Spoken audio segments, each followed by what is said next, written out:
ဒီနေ့သားကြီးများအားလုံးမင်္ဂလာပါခင်ဗျာကျွန်တော်ကဒီနေ့သားကြီးများအတွက်16ရက်6လ2025မှာ22ရက်6လ2025အထိဒီနေ့သားကြီးများရဲ့တပတ်တာငွေကြေးအချီအိမ်တော်ရေးကျန်းမာရေးဆိုတဲ့ကန်လေးကိုကျွန်တော်ကလေးလုံးမကတ်ကလေးတွေကြည့်ပြီးတော့ပြောပြပေးမှာဖြစ်ပါတယ်ခင်ဗျာကြည့်နေတဲ့သူတွေမှာဒီနေ့သားကြီးတွေပါတယ်ဆိုလို့ရှိရင်ကျွန်တော်အကောင့်လေးကို follow လေးလုပ်အသေးလေးပေး comment လေးရေးပြီး share သွားကြပါဦးခင်ဗျာ share တဲ့ဘက်ကကျွန်တော်ကိုဝိုင်းပေးကြတဲ့ဒီအကုန်လုံးကိုလည်းကျေးဇူးတင်ပါတယ်ခင်ဗျာအဲ့တော့ကျွန်တော်ဒီနေ့သားကြီးများရဲ့ငွေကြေးကန်လေးကနေစပြီးတော့ကြည့်ပေးမယ်ဒီနေ့သားကြီးများအတွက်ကြာလာတဲ့ငွေကြေးကန်နမိတ်လေးကလူကြီးလူကောင်းဆိုနမိတ်ပေါ့နော်ဒီကဲနမိတ်ကဘာကိုပြောချင်တာလဲဆိုလို့ရှိရင်ကိုကဒီတစ်ပတ်တာကာလမှာအမျိုးသားတအိုးကြောင်းပေါ့နော်ငွေကြေးနဲ့ပတ်သက်ပြီးတော့ခက်ခဲမှုတွေ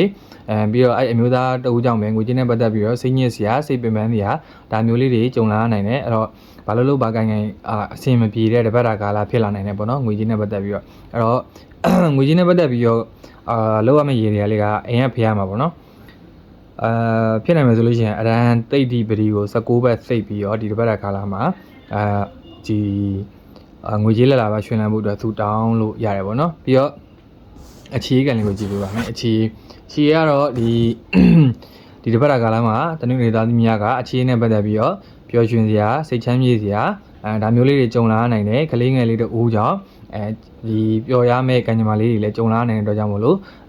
အခြေခံလေးတော့ကောင်းပါတယ်အဲ့တော့အခြေနဲ့ပတ်သက်ပြီးပုံမကံကောင်းတွေဖို့အတွက်လုပ်ချင်တယ်ဆိုလို့ရှိရင်ကိုယ့်ရဲ့မွေးနံတောင်းမှာတတိ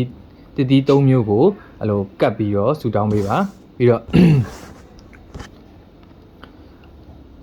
အိမ်တော်ကြီးပေါ့နော်အိမ်တော်ကြီးနဲ့ပတ်သက်ပြီးကြားလိုက်တဲ့နမိတ်ကလက်ထက်လက်ဆုပ်တဲ့နမိတ်အဲ့တော့အိမ်တော်ကြီးနဲ့ပတ်သက်ပြီးတော့လည်းဒီဘက်တာကာလမှာပျော်ရွှင်စရာလေးတွေကြုံလာမယ်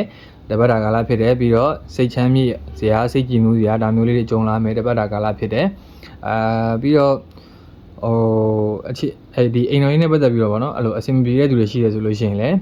မိမိရဲ့မွေးနံတောင်းသွားပြီးတော့ TV တလက်လှူပြီးတော့အဲ့လိုအိမ်တော်ကြီးကန်ကောင်းလာသေးဖို့အတွက်သူတောင်းလို့ရပါတယ်ပြီးတော့ကျမ်းမာရေးပါနော်ကျမ်းမာရေးနဲ့ပတ်သက်ပြီးတော့ဒီတပတ်တာကာလမှာတိတ်ဆိုရင်ညာမရှိဘူးနာရာရှိယောဂတွေယောဂဟောင်းနေရှိရဆိုလို့ရှိရင်ဒီဘက်တာကာလမှာခဏလေးနဲ့ပျောက်ကင်းသွားမယ်ဆိုတဲ့နမိတ်ကိုမြင်ရတယ်ဒါပေမဲ့ဒီဘက်တာကာလမှာအဲ့လိုညောင်း